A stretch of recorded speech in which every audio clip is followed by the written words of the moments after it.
So first you have to understand that what the difference between what stress is. And there's a difference between stress and worry. And sometimes stress gets confused with worry, and sometimes worry gets confused with stress. Worry is the fear of the future, the fear of whether or not something is going to be okay. And I think that can really, what the definition can be boiled down to. Now, stress, in my opinion, is just prioritizing the responsibilities or tasks at hand. And to be able to pack on more stress is almost like stamina. It's like trying to run a marathon when you can barely run 2 miles, right? But I want to, before I go into that, I still want to kind of explain the difference between worry and stress, right? So a lot of times in our generation, we tend to confuse worry and stress and mix them in the two. So first you need to ask yourself, is what I'm thinking about right now, is what I'm worrying about or stressing about right now,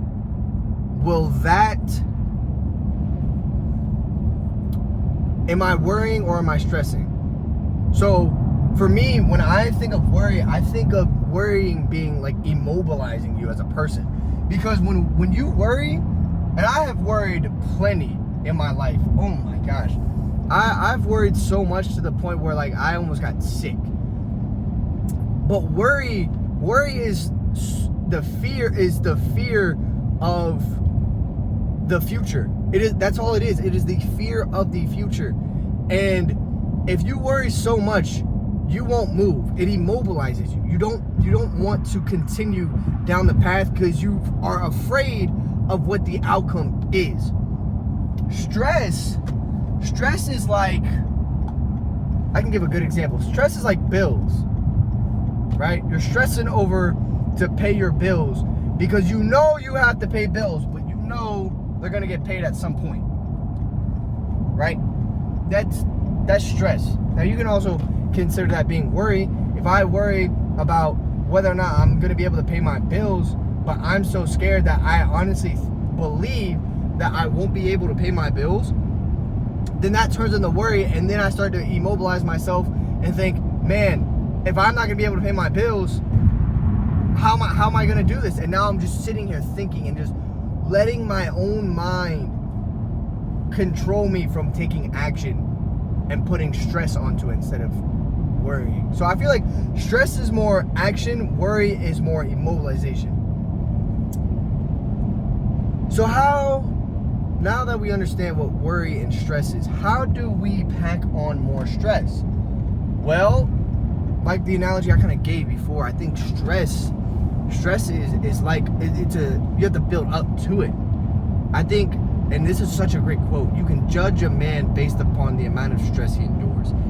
And I think the way you can build up to that amount of stress is by taking on more stress little at a time. If I go into the gym and try to bench 400 pounds, that I'm screwed. Like I'm gonna bend my arms, it's gonna drop. It's not even, there's no way. I'm tearing something. But if I do 200 pounds, and the next week I do 205, and then I do 210, and then I do 215, and then I do 220, all the way up to 400, eventually I'm gonna be able to do 400. I'm stuttering again. I'm starting to get excited. You have to be willing to take it one step at a time. You have to. Because if you try to take in all that stress all at once, you will lose it all. You'll lose your time, your patience, whatever possessions you think you had or have. But most importantly, you'll lose your mind. You'll lose what's most important, and that's your peace and that's your sanity.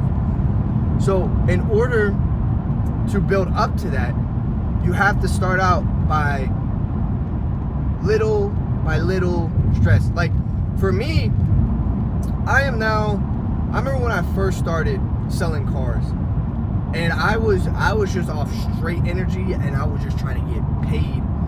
And for me, I didn't understand the stress that came with selling cars, especially used cars. I sell used cars, I don't sell new cars. And there's a different level of stress when you have a customer calling you that their car broke down in the middle of the street. That sucks.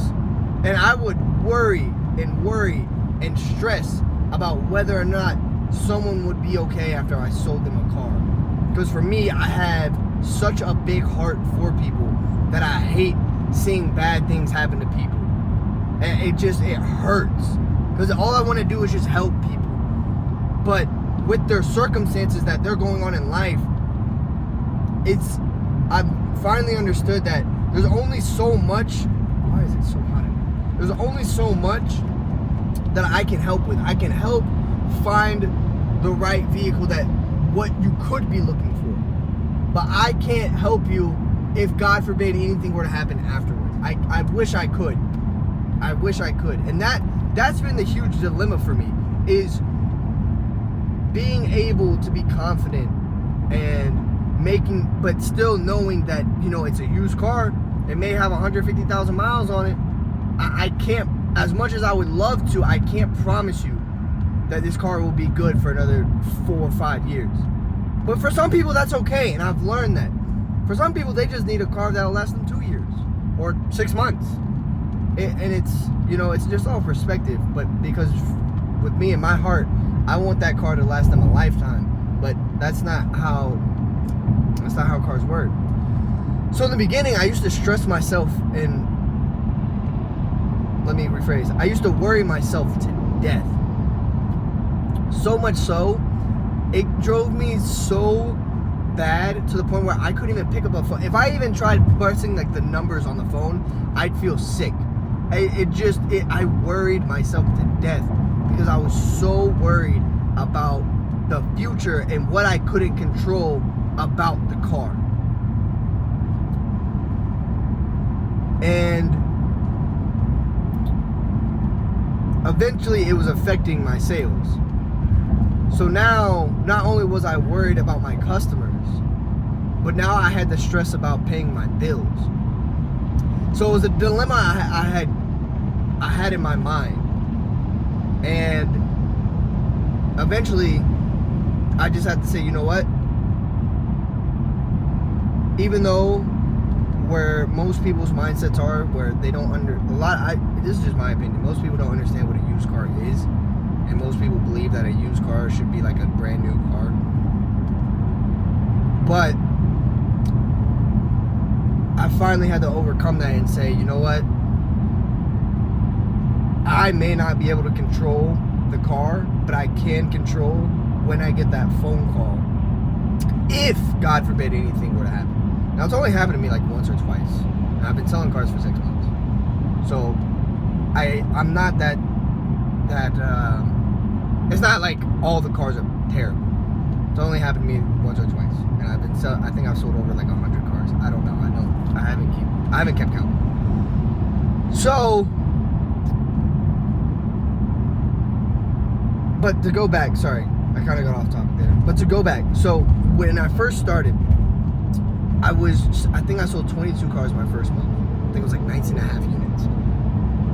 And the way I was able to do it was because I was so focused on my energy.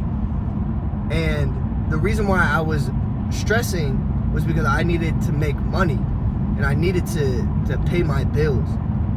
And so whenever I remember I'd have days where I would sell a car, and then someone would be on the phone requesting for me that same freaking second. And I literally didn't have time to sit down and eat. I was just, give me a sandwich. Let's go. I gotta get to it. And I think the way I was able to do that was just controlling my energy.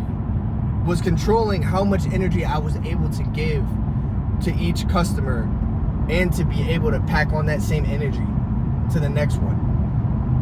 So I think it ultimately came down to my personal development and my discipline. But I think it also came with understanding the stress I had been through beforehand.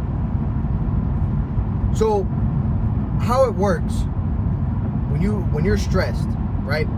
When you have something a stressful task that you are prioritizing and you need to make it happen. Once you complete that task or that responsibility that you have now overcome that stress, that level of stress. It's like, for example, if I bench 225 and I'm only able to do it one time, I completed that benchmark. So now the standard has risen. Now I know, okay, I hit this, but I need to be able to do more. So what I'll do, of course, in the gym, what you're going to do, you're going to pack on more weight. You're going to do more weight, right? To eventually do a 1 rep max for higher, for like 230 or 245, whatever. But the way it's done is by pushing yourself in the gym with heavier weight. And then eventually, when it comes down to max day, you're going to get to that 225 and you do it for 1 rep and you're like, yo, I could do this for like 3 or 4. 1, 2, 3, done. Now you know, dude, I can hit 240, 245. So it comes down to pushing yourself. You have, and another thing I think is most important, when you have a level of stress, when you have a level amount of stress, you have to be willing to also give yourself time to rest. It's just like muscles, or like anything in terms of like the gym or like running, right? Endurance. You have to be willing to, you have to rest a certain period of time so you can go back and push yourself even further. Because if you can't, if you don't rest, you won't be able to recover. You won't be able to build. You won't be able to grow. That's how muscles and that's how running works. You have to be willing to rest. And you don't need to rest for some long period of time, like going on vacation for a month or going on vacation for 3 weeks, 2 weeks. No, just give yourself a couple days. Chill. Relax. And then, once you get done with the vacation of 3 days, go back to it. Get back to it. Get back to it. But when you get back to it, you have to get back to it in terms of a mindset of stress, but not worry. Because if you go back into having gone through a 3-day vacation and then going back to your business or going back to working out or going back to work, and you go back into it worrying about the future, it's not going to give you that same push. It's like if I were to go to the gym and I were to go to the gym in intentions of throwing weight around versus intentions of pushing myself. If I just go to the gym to throw some weight around and I'm not really focusing on the reps, I'm not focusing on the sets, I'm not focusing on my full range of motion, if I'm not focusing in the gym and I'm just wandering around doing what I want to do, you know, throwing weight around just to look cool or feel my ego, I won't have the same result on max day compared to if I were to stress about each and every single rep in every set and focusing on my range of motion and focusing on how much weight I do each day and each week.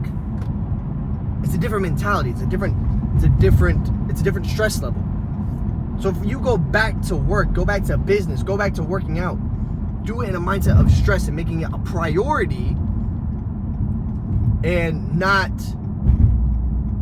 I don't know what the opposite of a priority is. A want? I mean, the better analogy is go back into it with it being a necessity and not a want. think that's a good way to put it. I think that's a good way to put it.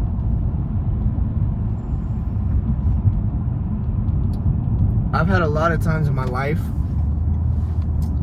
where I used to worry so much, it would literally have me shaking and almost like in tears, because I knew I couldn't control the future, and with everything against me, everything against me, just back against the wall, I truly believed that I couldn't do nothing. There was nothing that I could have done to resolve the issue I was having.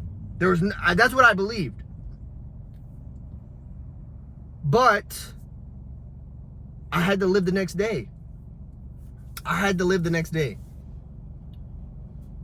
And with having to live the next day, you then have to figure out, well, if I'm going to live the next day, I might as well do something.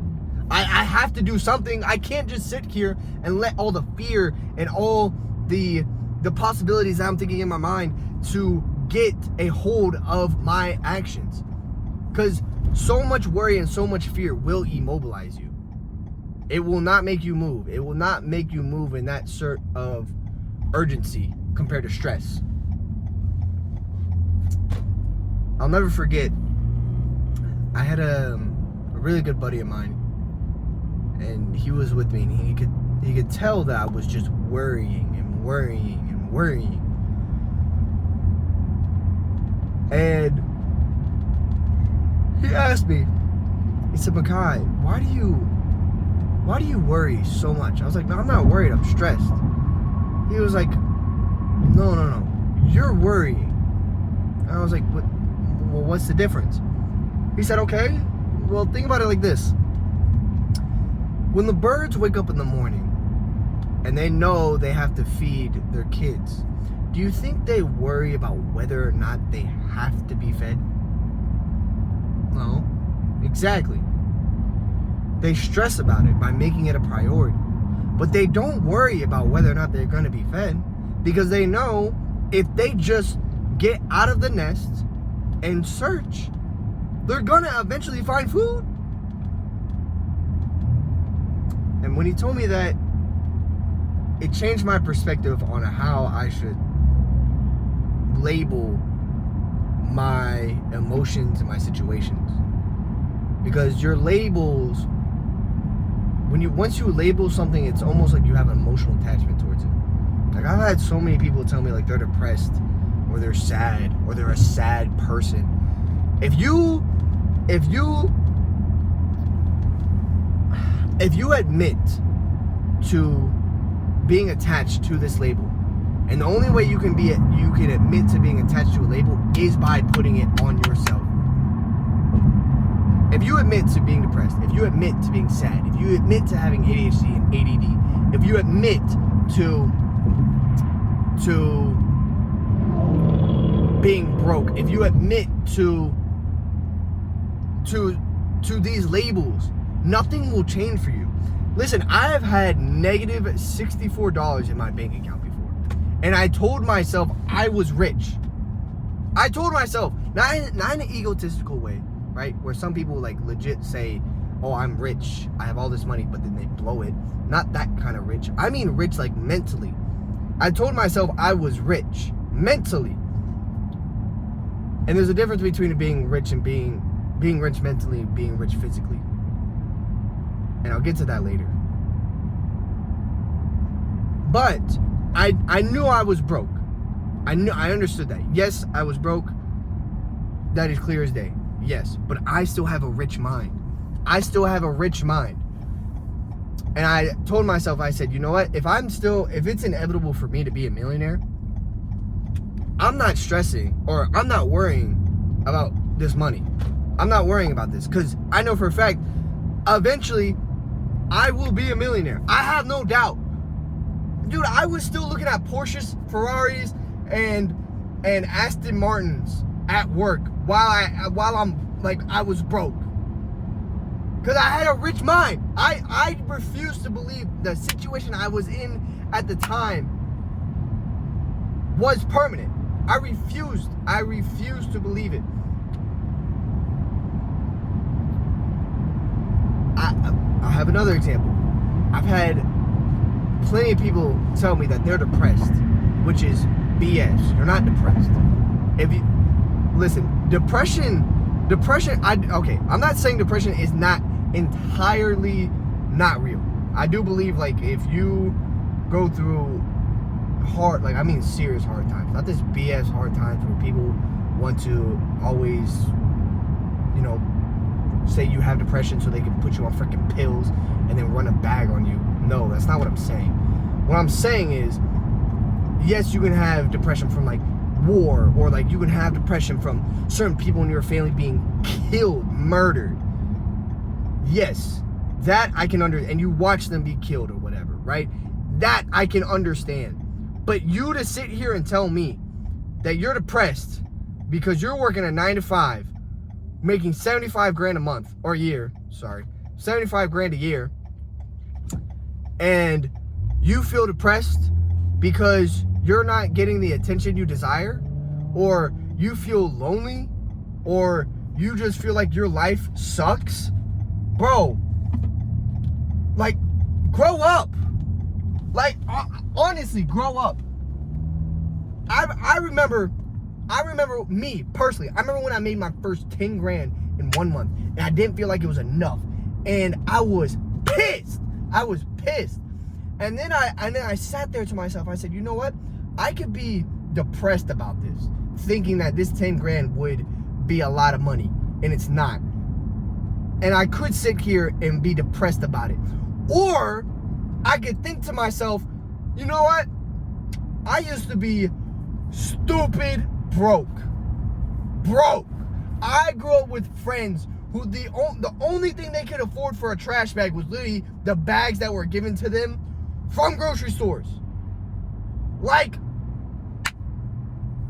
dude, I can't be mad at earning 10K. I'm grateful, yes. Do I believe it was enough? No. But should I get depressed over that? No. Because there are far more worse circumstances that I could be in than what I am now. So instead, I'm going to use this feeling of not believing that this 10K is enough as a motivation for me to do better.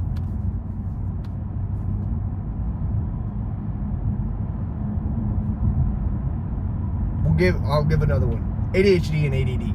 Listen, I was diagnosed with ADD and ADHD when I was 10 years old. They put me on pills, and I was on pills till I was like 16. That is garbage. It is the biggest BS on the planet. Why?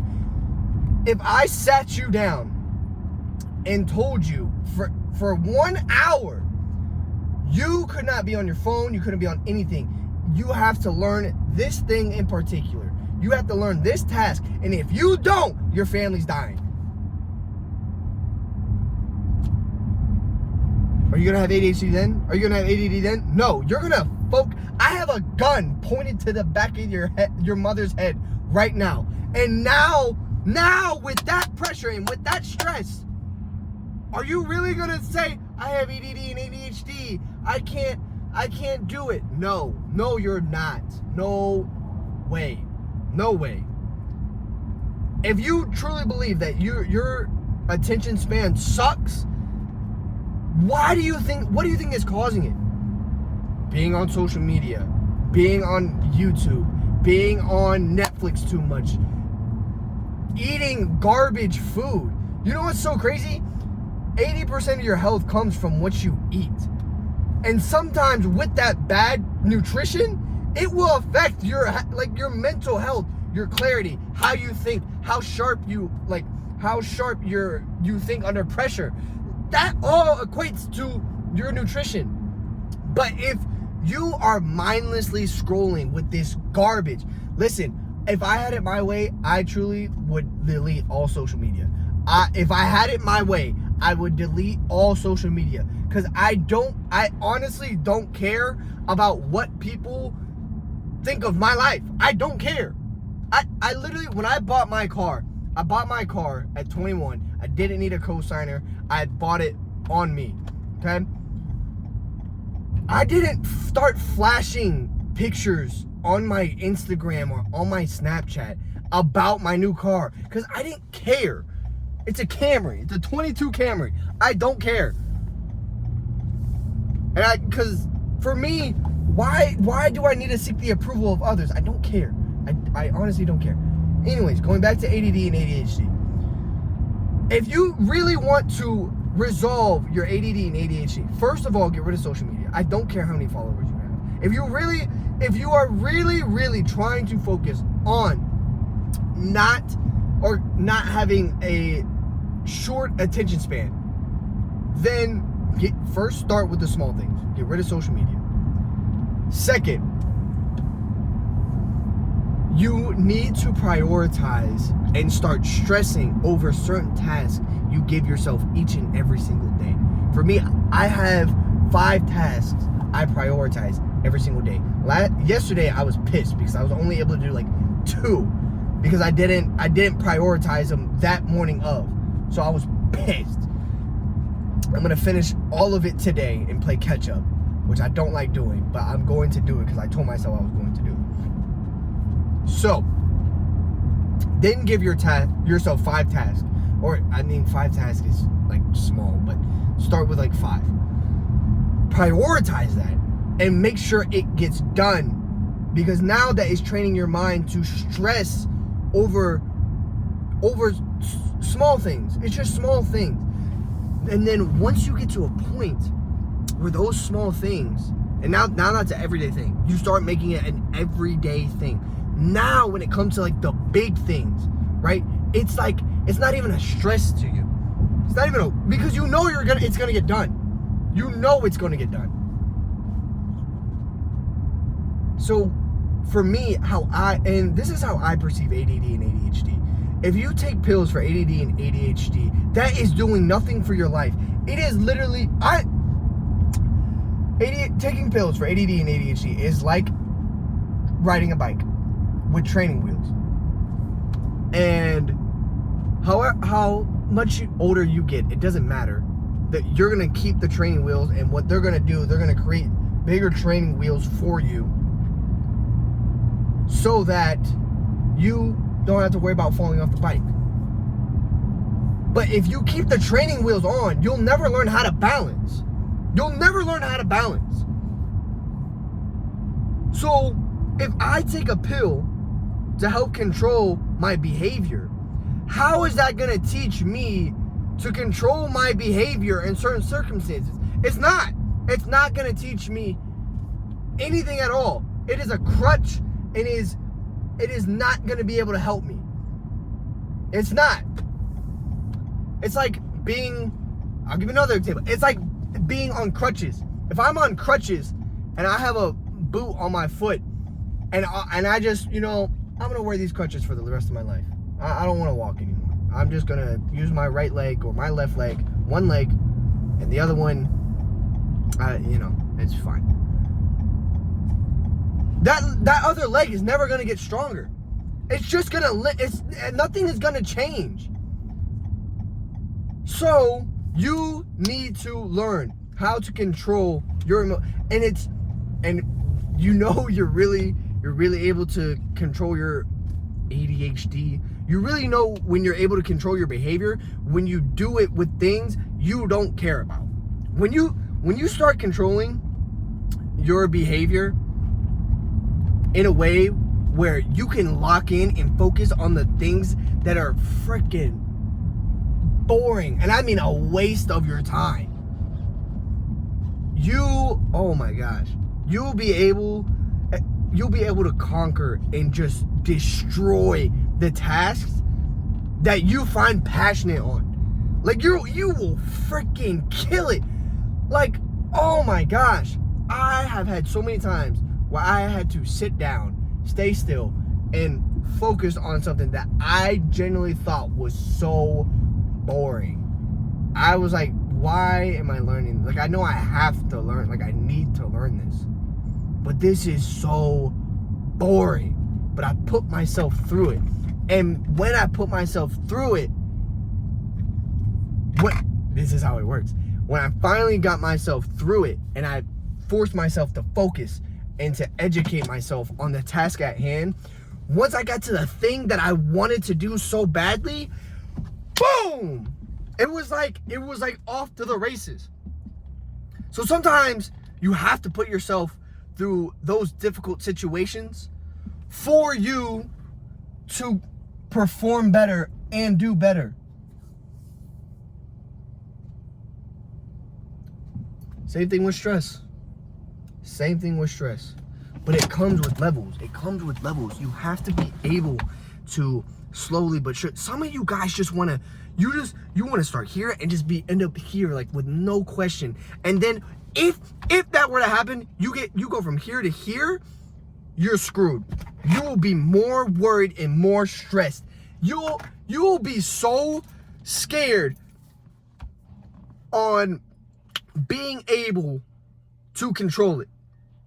If I threw 400 pounds on the bar right now, you wouldn't know how to control. Your muscles would be like, yo, what is this? I don't know how to do this. This is gonna fail. I'm screwed. You have to be willing to take it step by step by step, because each step is going to teach you something along the way, to the point where let's say this is the best way I can put it. If you're here and you want to be here, the lessons you learn here are not going to get you to here. But if you take the small steps, right? You take the small steps. You go here, here, here, to here, to here. Every single one of these steps is teaching you how to get to here. And once you get to here, you can be like, oh yeah, I learned that at this step. Or I learned that at this step. Or I learned it at this step. Right? I'm trying to keep it level. You have to be willing to take time.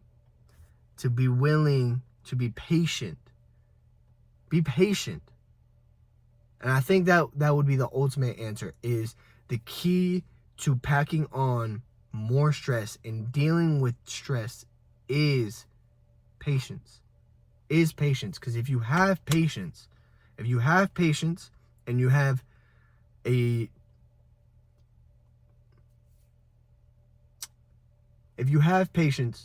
are diligent with the task that you're performing at hand, it is inevitable that those tasks will be completed. But not only completed, it will push your mind to new boundaries. That's how I believe you can endure more stress, is by slowly but surely packing on more and more as you go, and seeing how much you can push yourself as well. And like, okay, I'm gonna give an example for me right now. If I have 20 clients and I'm really like pushing and I'm trying to just hold on to these bunch, let me see if I can just get one more. Okay, now that I got one more, okay, let me try to get two more. Okay, so now I have 23. Okay, now let me try to get like 6 more. Okay, at 29, let me try to get one more. 30. Okay, hold on. Right? So you have to stay patient with stress. You have to stay patient with stress, because if you try to bring stress into your life, if you try to endure more stress, I shouldn't say bring stress into your life. If you try to endure more stress, more than what you can handle, you're going to fall apart, because it's not the same as let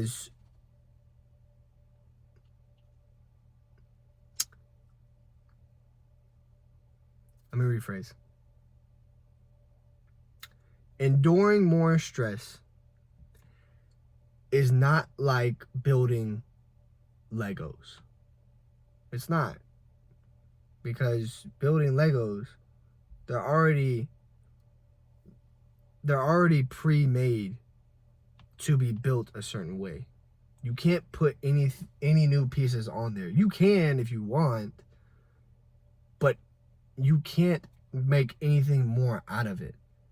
Now, I'm not a Legos guy. You may be able to get a bunch of pieces or something like that, I guess, and just build your own city. I've seen some stuff like that. But stress is like the gym. You have to be willing to push yourself a little bit more and be patient with pushing yourself, because eventually it'll come down to it where you have so much stress, but you don't even think it's stress. For you, it's just you're chilling. But to somebody else, it's like, oh my gosh, I could never do that.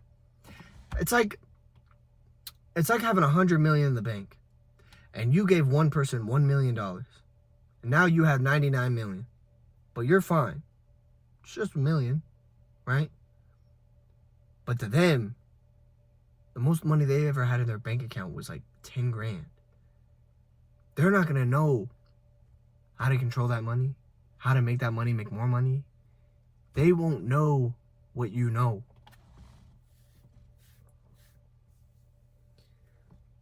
And I do believe stress is good. I do believe stress is good. But worry isn't good. Worry will immobilize you. Stress will push you. Stress will push you. It will make you urgent. And you will see what you're truly made of when you have a certain level of stress. So, I hope you guys enjoyed this video. I know I was kind of all over the place. I've only had one meal for today, and I've been up since 4. It is currently 7. I'm about to go and eat so much food, work a little bit, and then wake up at 4 tomorrow morning and do it all over again. So, hope you guys enjoyed the video. And until next time, I gotta find a better way to close out these videos.